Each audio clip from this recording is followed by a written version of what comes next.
Hello, North Carolina Agricultural and Technical State University. It's an honor to join President Biden today and to return to my alma mater, the finest university in the United States of America.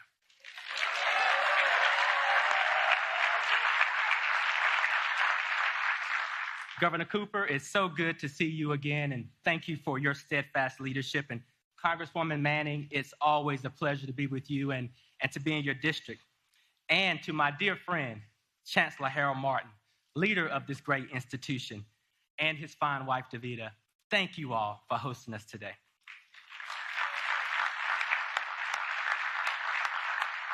You know, this outstanding university has a great place, a special place in my heart.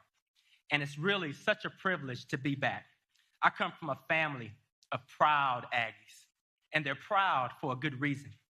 A&T is not just the largest HBCU in America, but it's one of the greatest research universities in the world, home to one of North Carolina's leading centers for energy research and technology development. Every year, this premier university produces some of our nation's top engineers, the highest number of Black engineers in the United States, and prepares the next generation of leaders to confront the most pressing challenges we face, none more urgent than the climate crisis. Folks, I would not be where I am today, the first Black man to serve as the administrator of the United States Environmental Protection Agency, if it were not for the time I spent here at North Carolina A&T State University.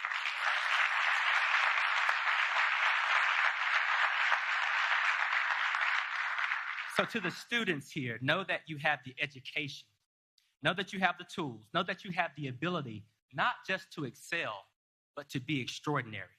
You have everything you need to soar, and the world has never needed you more. So never forget that, yes, indeed, your degree from a historically Black university can take you anywhere, including the White House. And now, it's my pleasure to introduce my governor, your governor, Governor Roy Cooper.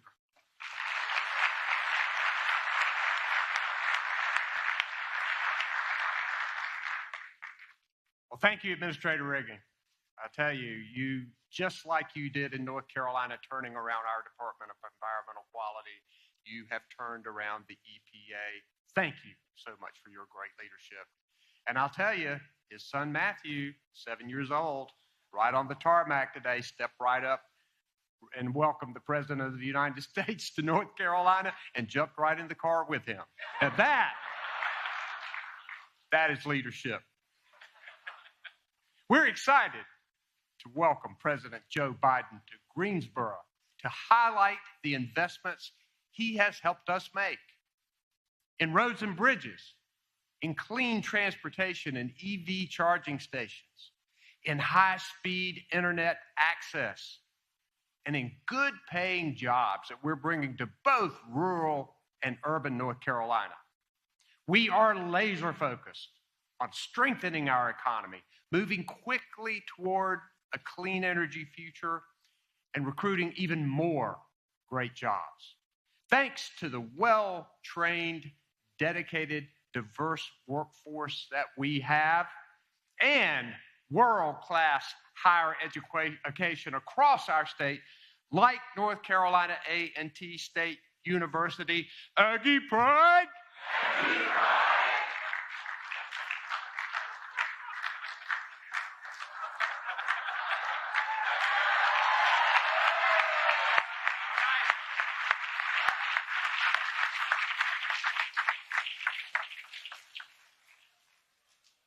Yeah, I did it, Chancellor Martin. Yeah.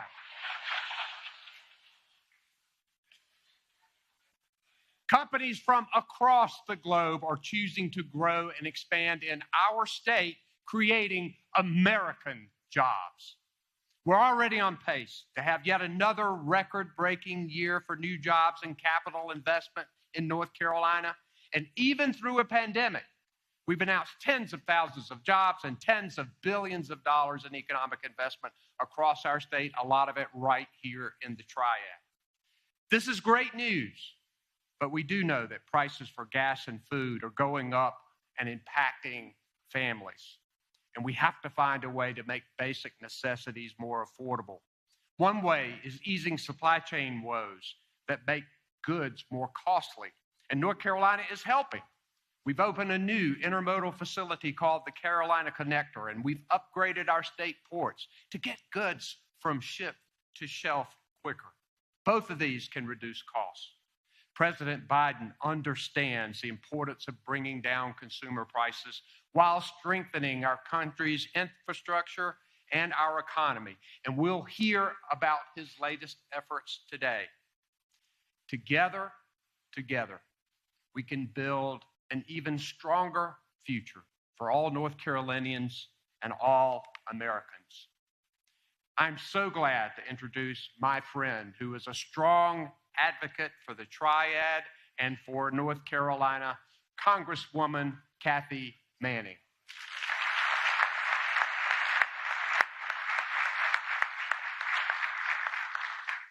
Good afternoon. I am so proud to welcome President Biden to beautiful Greensboro, North Carolina, and to North Carolina A&T State University. And I am not going to compete with the governor and the way he said Aggie pride, so just imagine that an octave higher. I want to thank President Biden for his leadership and for making the trip here today to witness all the great things happening in the Triad. In the last few months, our region has seen some very exciting economic announcements that will bring thousands of good-paying jobs to this area. These announcements have included advanced manufacturing jobs at the first Toyota automotive electric battery manufacturing plant in the country, at a Boom supersonic airline manufacturing facility, also the first in the country, that will add good-paying jobs to our innovative and growing aerospace industry, which will be headquartered at the Piedmont Triad International Airport. We've seen expansions to existing industries in our region, ranging from textiles to microchips that create American-made goods. These exciting developments are bolstered by the $10.4 billion investment in North Carolina's infrastructure that was made possible by the passage of the Bipartisan Infrastructure Law, which I was proud to support. Since President Biden signed that bill into law, we've already seen investments in our community that are improving the quality of our roads and bridges, expanding access to broadband, and increasing electric vehicle charging infrastructure. Democrats are delivering on our promise to improve our nation's outdated infrastructure. And here in the Triad, these investments are increasing the quality of life for residents, improving transit for local businesses, and creating jobs. I'm proud to welcome as my guests some of our community's great business leaders. These leaders run businesses that range in size from a few dozen employees to a few thousand. Our businesses are innovative. They provide good-paying jobs. And we in the Triad are proud to continue our strong history of manufacturing things for the American people. Throughout the pandemic, our businesses adapted to produce essential PPEs to keep our hospital and frontline workers safe, to overcome supply chain challenges, and to continue employing members of our community during times of economic hardship. They're all shining examples of the best of what North Carolina has to offer. As we stand on the campus of North Carolina A&T State University, I am inspired to think about the next generation of engineers and scientists and teachers and nurses and business innovators we are educating who will lead us into the future. And we have just met with some of those students, and they are extraordinary. I look forward to working with our president to bring down our costs so that our young people and people all across the Triad can thrive. In Congress, I've introduced legislation to cap out-of-pocket costs for prescription medications to ensure that people can afford the medication they need to stay healthy. I've supported an increase in Pell Grants so more students can afford higher education. I've supported funding for more apprenticeship programs and community colleges so our students can gain the skills they need for the good jobs we already have and the jobs we will grow in this area. And I've advocated for creative solutions to lower the cost of essential goods, such as gas and groceries. Early in the pandemic, I asked President Biden to sign a Buy America executive order so that our local manufacturers could continue employing our local residents while adapting their businesses to meet our nation's PPE needs. And I'm glad to say that President Biden did sign that executive order, and it has resulted in continued growth of American manufacturing. Since then, I have supported passage of the America Competes Act, which will create jobs, strengthen American manufacturing, sharpen our technological edge, and make strategic investments in our nation's future. I have 2 amendments included in the Competes Act to help American businesses attract the best and the brightest talent, to bolster HBCUs like North Carolina A&T, to also help minority-serving institutions, tribal colleges, and American manufacturing.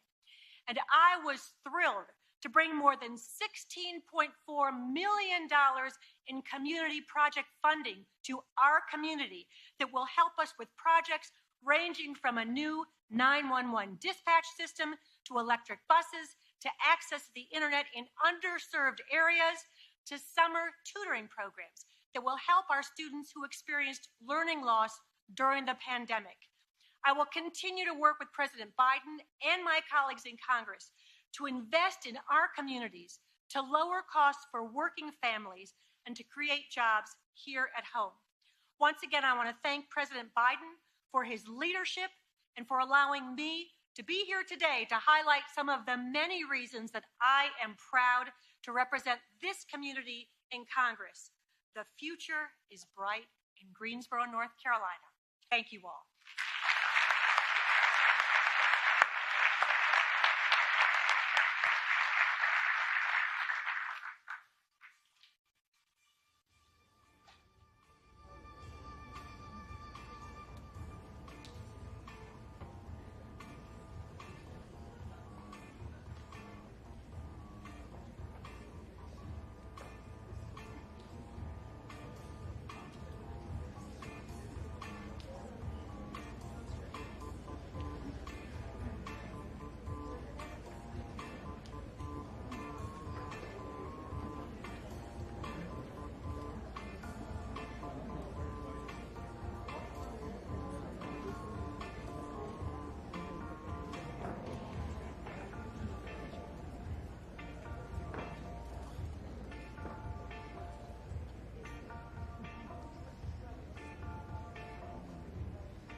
Please welcome North Carolina Agricultural and Technical State University student Malcolm Hawkins.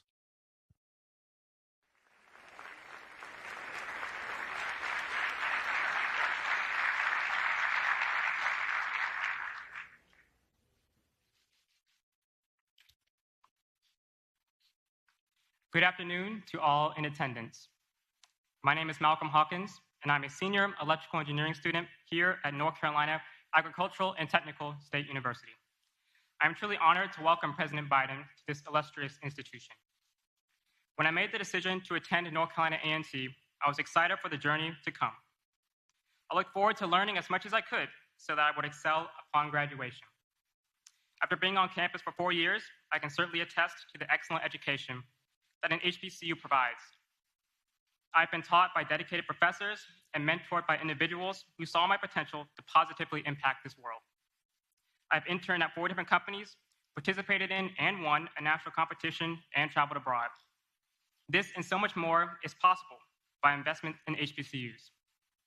North Carolina A&T graduates the highest number of African-American engineers, and they go on to have successful careers in government, industry, and academia.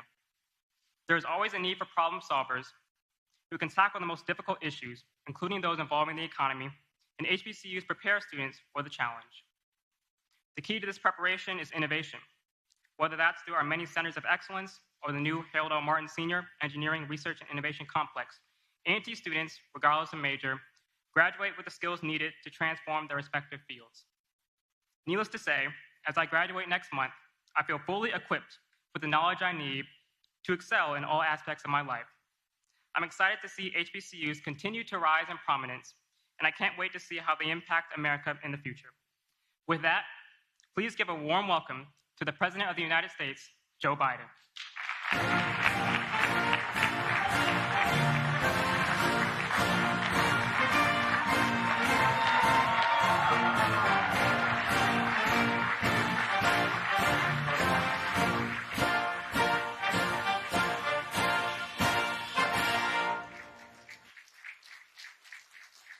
Hello, Greensboro. Chancellor, please take a seat if you have one. I said that one day, take a seat. The press pointed out to me there were no chairs out there. Thank you very, very much for the opportunity to be here. Chancellor, thank you, and thank your wife as well for all you do for educating the future of this country. And I've been impressed. I've been on a lot of university campuses. Matter of fact, for 4 years, I was a full professor at the University of Pennsylvania.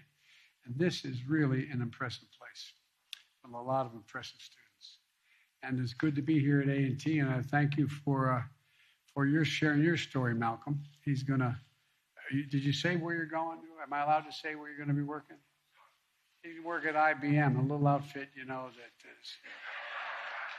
Just remember, when you're chairman of the board, remember me, okay? If I go by and say, hey, Malcolm, I said, it's Joe here. I don't want to hear Joe who, okay? Well, Mayor Vaughn, thank you for the passport into the city. It's great to be here with a Congresswoman who delivers to the people of this district. Kathy, you do an incredible job. You really do. You really do. My dear friend, Congressman G.K. Butterfield. What did I see here? There you go, man. Stand up. I want you to stand up. This guy, he's done so much over this distinguished career for the last 20 years or so. I wish you weren't leaving, pal. I wish you weren't leaving, but I understand. And but thank for all you've done. And Congresswoman Alma Adams, where's she? There you are. I see the hat. What am I talking about? Alma, how are you? You're the best. Thank you for all the hard work delivered for HBCUs, not just this one, but all across the country. Thank you, thank you, thank you. And your outstanding governor, one of the best governors in the entire United States of America, I say that without reservation, Governor Roy Cooper. Gov. Roy has proven himself to be, not a joke, one of the finest governors in the nation. He's displayed so many talents. He's deployed funding for American Rescue Plan to deliver debt-free community college for young people in North Carolina. He's delivered high-speed internet in rural communities. He's delivered well-deserved raise for teachers and first responders. And thanks for making a difference for the families here in North Carolina, Governor. You're setting an example across the country. Thank you. And look, you can cheer. It's all right.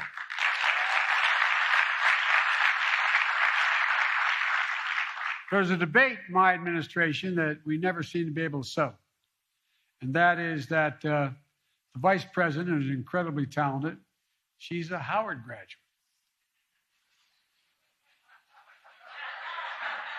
A great school. And I hear about Morehouse men from my senior advisor, Cedric Richmond, all the time. And then you got a great university here. But Delaware State. Delaware State. They launched me into my career, not a joke. I got elected to the United States Senate when I was 29 years old, Chancellor. Had to wait 17 days to be eligible to be sworn in, true story. And it wouldn't have happened. And I won by a rousing 3,021 votes. And it wouldn't have happened without Delaware State. What most people don't realize is Delaware has the 8th largest black population in America. And the fact is that, as I say in Claymont, Delaware, where I was raised, a little steel town in Delaware, you all brung me to the dance. And but here's the deal. I got a member of my cabinet who also slightly partial in North Carolina A&T, Administrator for Environmental Protection Agency, Michael Regan. Michael. Good. Of course, you never hear Michael bragging about the place, as long as you don't have your hearing aid on. But look, he's a proud Aggie, and welcome back to the campus, Michael. And let me tell you, talking about some incredible students here today, I know why Michael's so proud of this school. I really mean it. And A&T is an extraordinary university with a great tradition, an HBCU tradition. You know, more than 180 years of excellence, delivering on that sacred promise we made in America, that every American, every race, every background, every zip code should have a fair and equal chance to go as far as their God-given talents can take them. And you're providing that here, Chancellor, because there's so many great professors here, and the program here is so strong. You're giving people an opportunity to take advantage of their God-given talents. That's why I reestablished the President's Board of Advisors on HBCUs, with not one, but 2 North Carolina A&T alums on it. Willie Dees and Janine Yisrael. Are you here? Are they here? Stand up, Willie. Stand up, Willie. Thank you.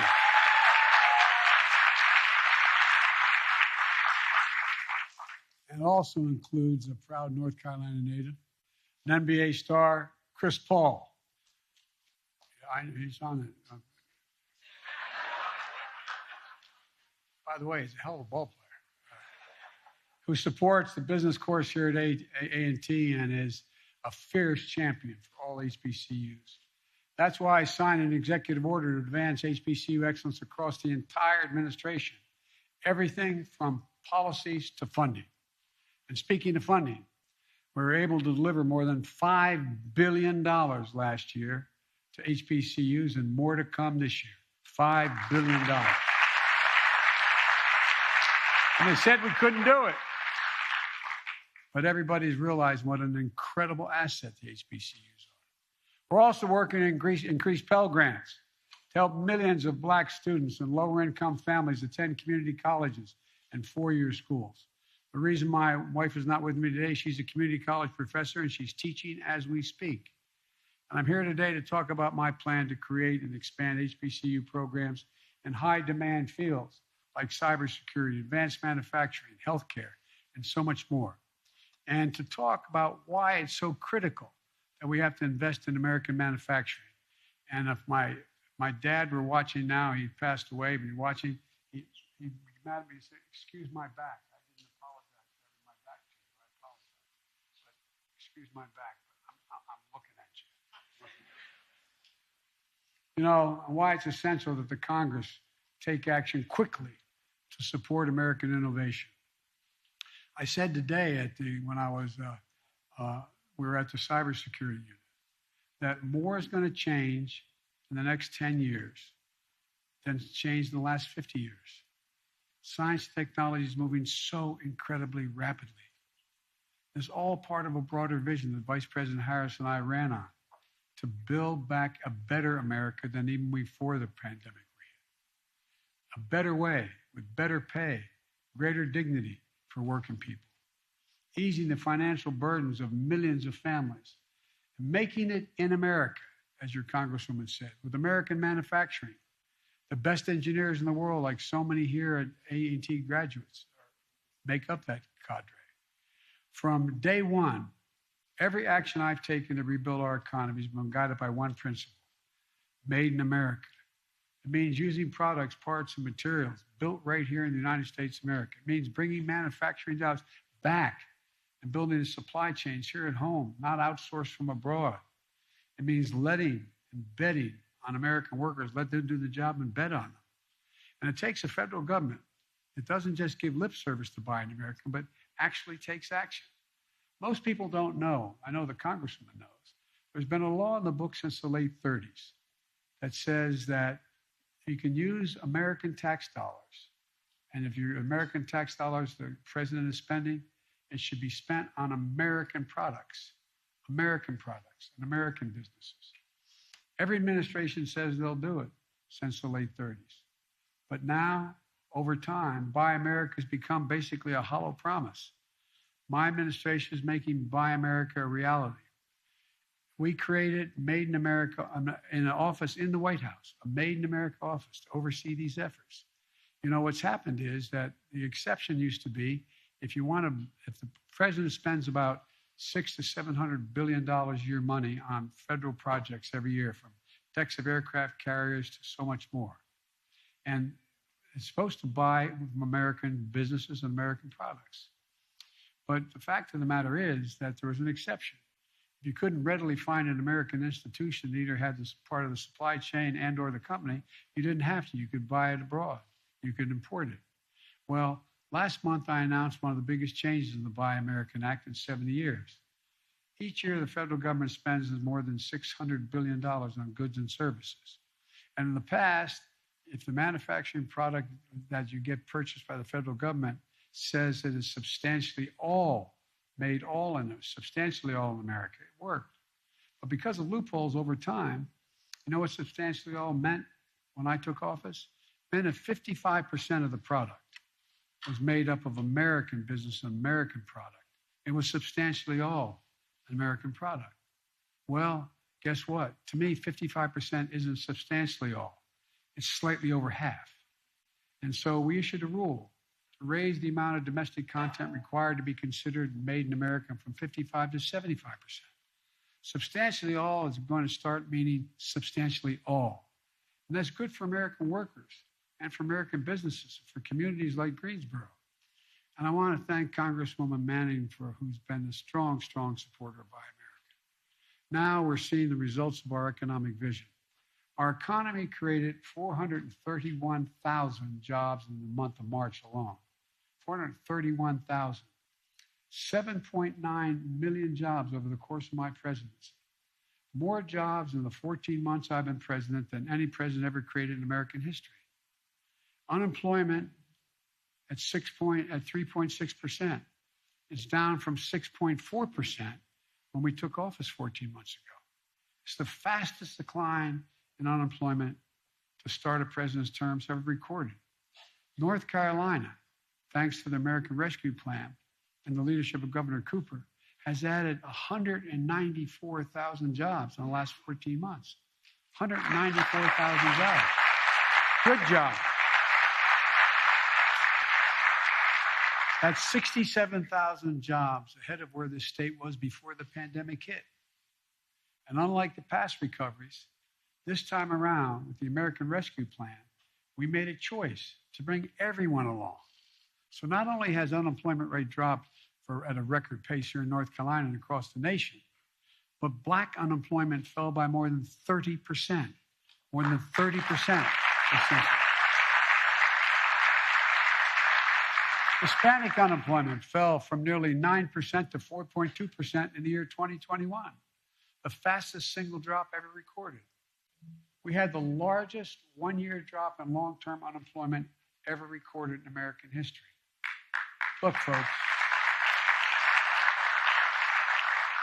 as the child tax rate, we've seen the lowest child poverty rate ever projected, an estimated nearly 40% decline in child poverty. The lowest number of home foreclosures ever recorded. A record low credit card delinquencies because families have more money in their pockets to pay their bills. The list goes on. All told, this economy grew by 5.7% last year in 2021, the fastest growth in 40 years. And in the process, doing all this, we still cut the deficit last year by $350 billion, just last year alone. And by an additional $1 trillion this year if the budget goes through.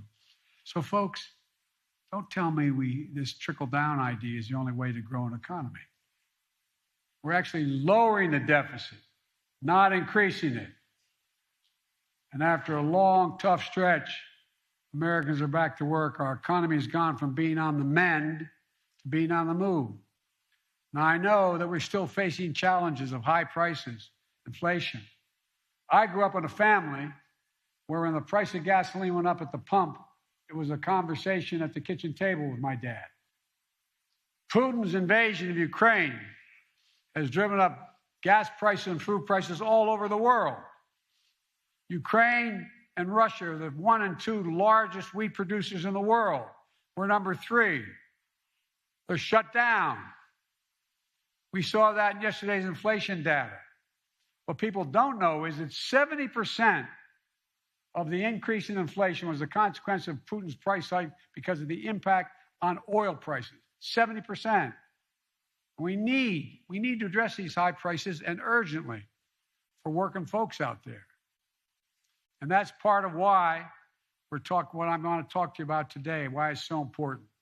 When we build more in America, we increase economic capacity, and ultimately it helps lower everyday prices for families. That's what we're starting to see. Look around. American manufacturing is coming back. Once again, we're seeing the pride that comes from stamping a product made in America. Companies are choosing to build their new factories here in America. When just a few years ago, as you all know, that wouldn't have been the case. It would have built the factory overseas. Intel is building the chairman of the board of Intel asked to come and see me a little over a month ago. He's building a semiconductor mega site just outside of Columbus, Ohio, investing $20 billion. And by the way, we invented this little thing we call about the size of a fingertip. And guess what? Every advance in it is because of us. We don't make them anymore here.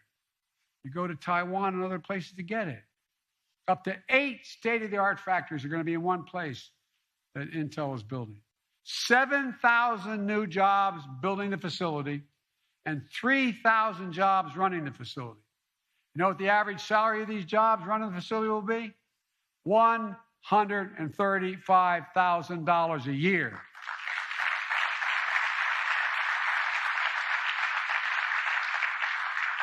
Making computer chips the size of a fingertip that power the world in our everyday lives. Smartphones, internet, technology that doesn't even exist today. If Congress passes the Bipartisan Innovation Act, what the Congresswoman talked about, and it's on my desk, puts it on my desk right now, Intel is ready and they've committed to add, in addition to the $20 billion, $100 billion more. $120 billion in one site. That's just the start. And Intel alone. We're seeing it right here, thanks to the leadership of Governor Cooper and Congresswoman Manning. In last year's Thomas built buses at High Point, which I went down to see. It's incredible. What you all are doing is really incredible.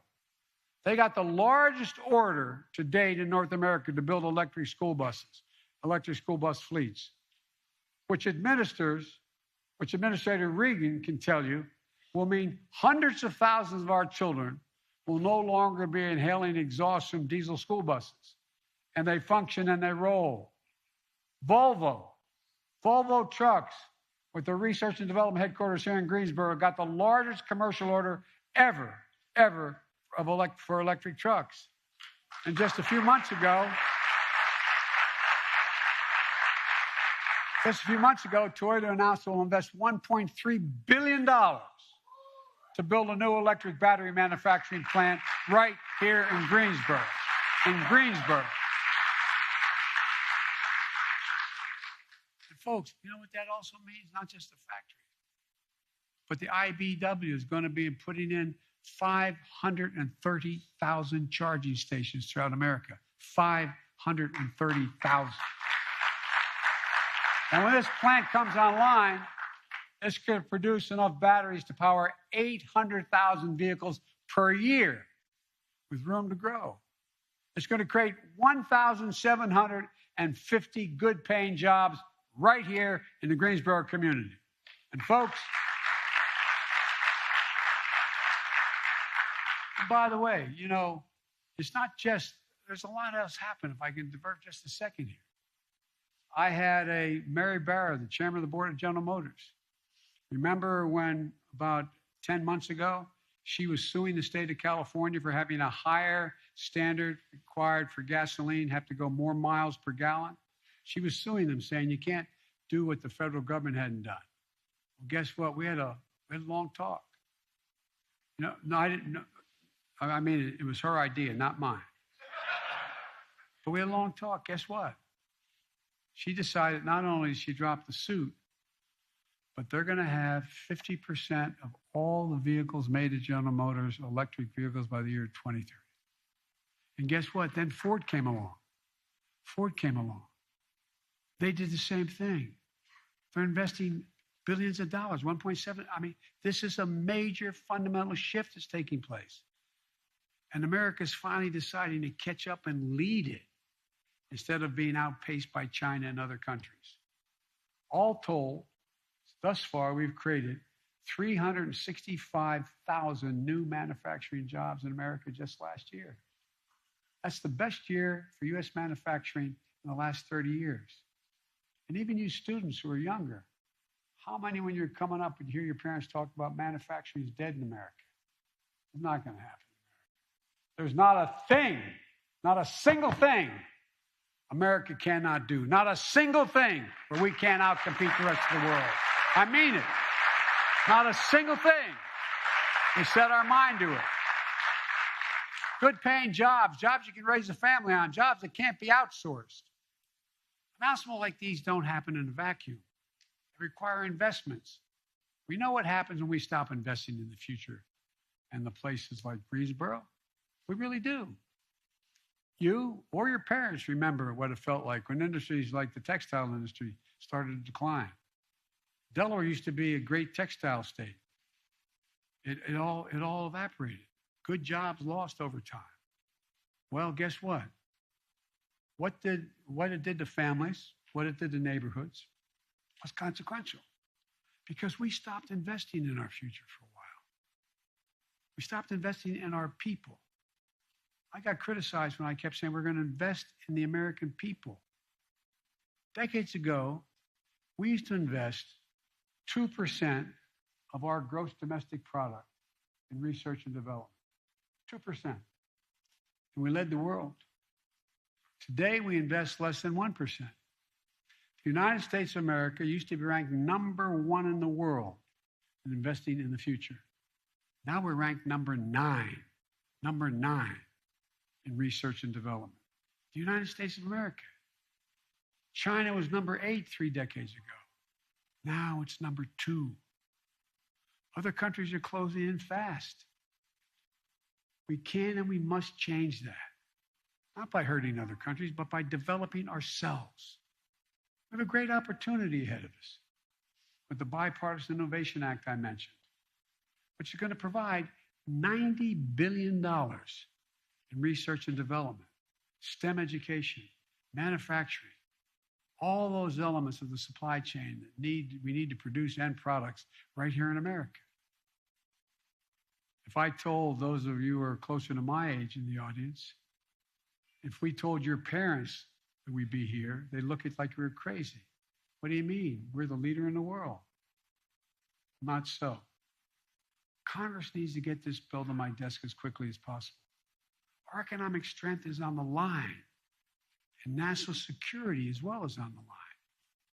Companies are ready to invest in America, in American communities, in American workers, but they need to see that their government is capable of investing in our future. Other countries are racing ahead, but we can't afford to wait. So Congress, get this bipartisan bill to my desk. North Carolina needs it. America needs it. And let's meet this moment together. That's exactly what we did when we passed the bipartisan infrastructure law, which you look like the devil on. Our infrastructure used to be rated the best in the world again. Now we rank number 13 in the world. Bridges, roads, etc. Rank 13. Why did we develop so fast, so well? Where are you going to build your factory? Near a port that can get everything out of that you manufacture and get everything out to the rest of the world quickly, or something that takes 2 weeks or 3 weeks to get it there? It's all about speed. We can't compete for the jobs of the 21st century if we don't fix our infrastructure. But now, thanks to the infrastructure law, we're turning things around in a major way. We've already announced billions to improve the more than 3,000 airports in the 50 states that need serious help. I'll digress again for just a second. I was out when I was vice president at O'Hare Airport, and I was trying to get onto the Air Force Two and going up an escalator, and had a sign at the top, "Out of order, will be fixed in 2 weeks." Not a joke. The United States of America, one of the busiest airports in the world, fixed in 2 weeks. And I got in trouble because I said, if I took you into O'Hare Airport blindfold in the middle of the night and took you into one of China's airports blindfold in the middle of the night and said, "Where are you, China or the United States?" you'd probably think the Chinese airport was ours. Because it's so modern, so different. Well, this year, $92 million is available to North Carolina alone to upgrade your airport infrastructure. $92 million. We're modernizing highways, roads, bridges, ports. And this year, North Carolina is going to receive $1.4 billion in funding for roads and bridges, another $99 billion dedicated to funding for bridges that are in disrepair. Folks, we're also building a national network of electric charging stations I mentioned earlier for vehicles powered by these batteries and are going to manufacture here in Greensboro area. And this year, North Carolina's eligible to receive nearly $16 million in electric vehicle charging stations. We're also getting rid of poisonous lead pipes that are in 10 million homes in America and 400,000 schools and daycare centers. And there's serious brain damage. Not a joke. So kids and families can have clean drinking water. And this year, North Carolina will receive $199 million for clean water because of that man right there, the governor. And folks,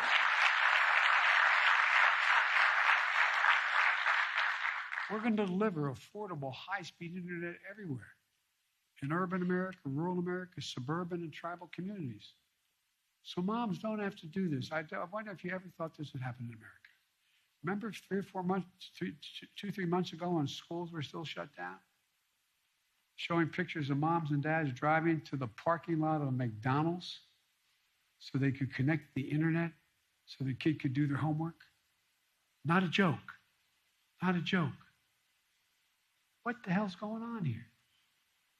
All these investments in infrastructure, research, and development, and making it in America are really about one thing: empowering more communities to do what you're doing here in Greensboro, transforming yourself into a city of the future, not the past, where instead of shuttered factories, we're building clean energy technology that's going to power the future in America and around the world.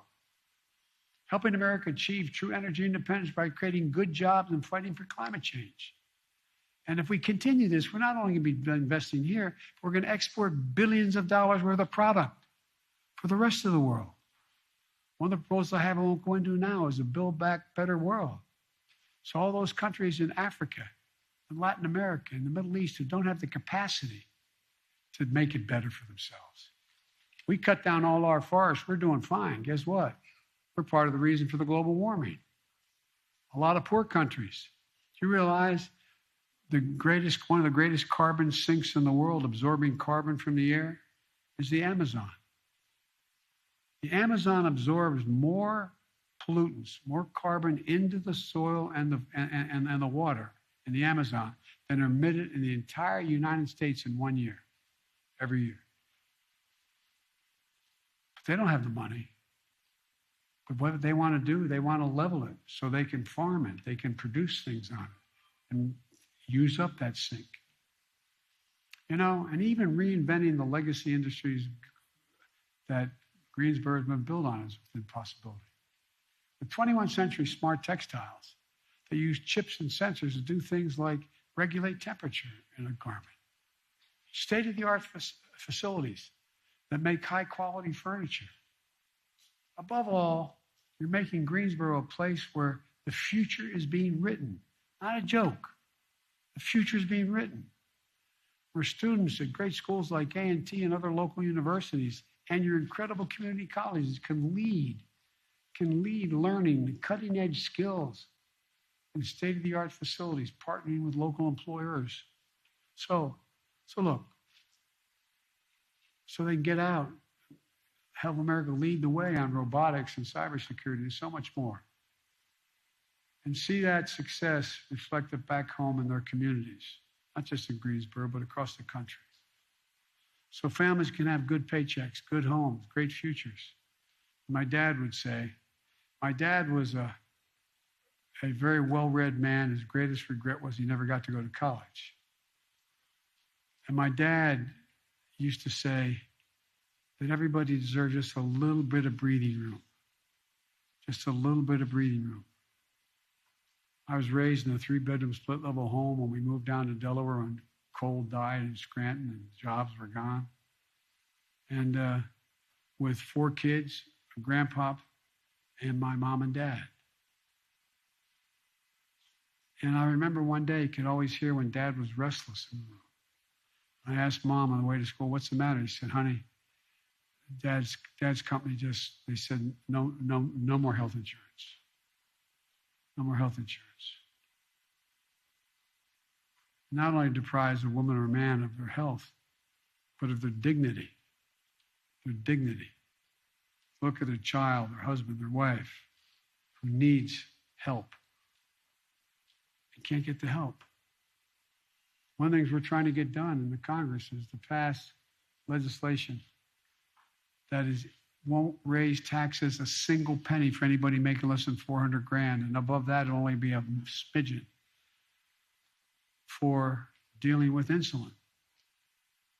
You got 200,000 kids with type 1 diabetes. They don't get their insulin. Many of you may know somebody, or you maybe have type 1 diabetes. You need the insulin. It costs $10 a vial to make. Average price, $646 a month. Not only imagine what happens when you don't have that money because you don't have the insurance or the cash. Imagine being a parent, looking at your child with type 1 diabetes and know there's not a damn thing you can do. Deprives you of your dignity, takes everything away from you.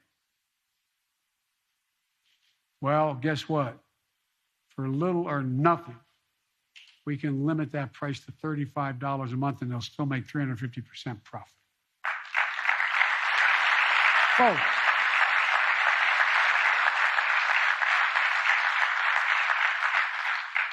that's the story we got to keep writing.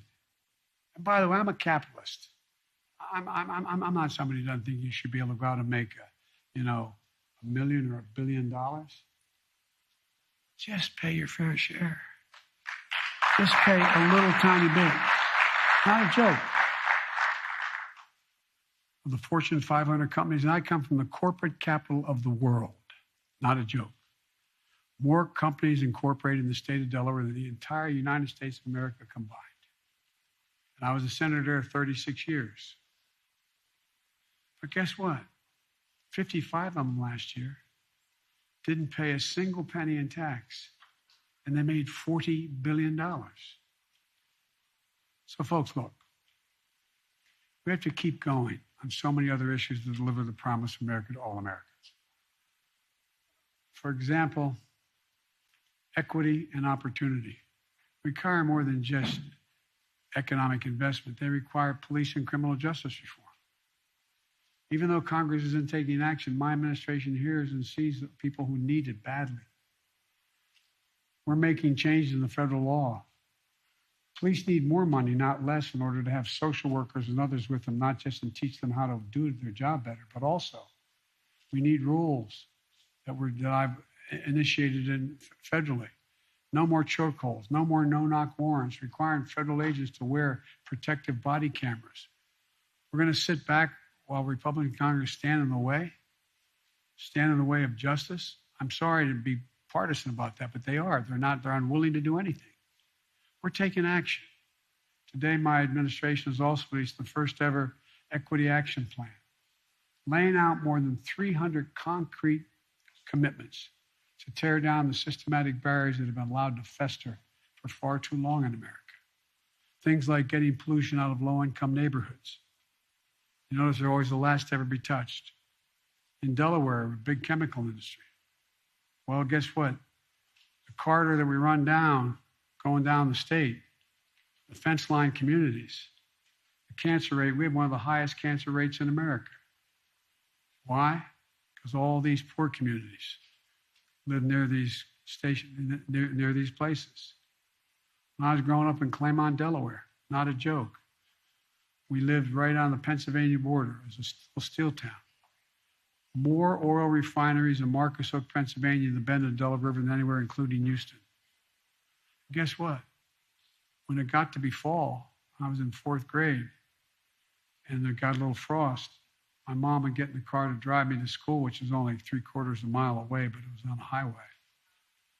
Turn on the windshield wiper, there'd be an oil slick on the window. That wouldn't have happened where I live now, in a nice neighborhood. Never happened.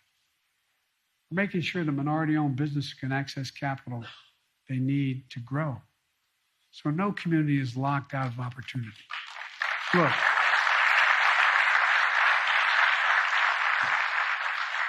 And I'm not saying this because I'm an HBCU. I've been saying this my whole career. When I ran for office, I said, I'm sick and tired of trickle-down economy. I'm about building from the middle up and out. Because when the middle does well, everybody does. The poor have a way up, and the wealthy do very well. The bottom line is this. The United States is in a position to outcompete the world once again. We have an incredible opportunity ahead of us. We still face tremendous challenges. But if we can keep coming together, invest in the backbone of America, the middle class, our great universities, hardworking families, STEM education, clean technologies for tomorrow, there's simply no limit, I mean it, no limit to what we can achieve. So let's continue giving working families a fighting chance.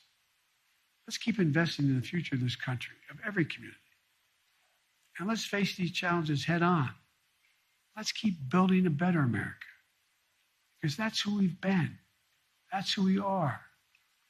And we can do this. Still grow the economy, still be the wealthiest nation in the world, still reduce deficits by growing. There's not a single thing America can't do when we do it together as the United States of America. God bless you all.